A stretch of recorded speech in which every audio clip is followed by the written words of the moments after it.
everyone, welcome to this new spoiler-free review of my channel, The Mental Traveler. I'm Carrera, and today I'm going to be talking about the movie The Duchess. It stars Keira Knightley, Ralph Fiennes, Dominic Cooper, Charlotte Rampling, Hayley Atwell, among others.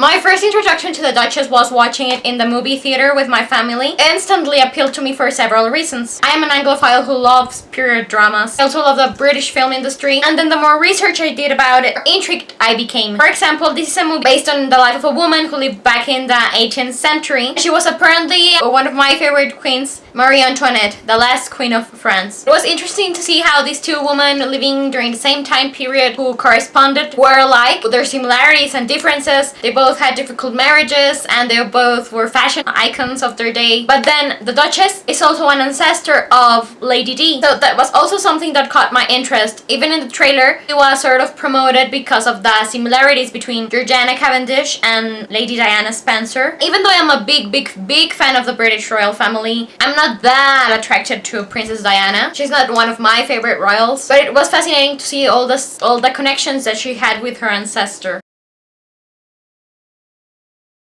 As I said, this is a story of Georgiana Cavendish, Duchess of Devonshire, from the time when she's a young unmarried girl to her marriage to when she's a mother, and then we see all of these different affairs going on and how the public adored her and the sacrifices she had to make along her life and more.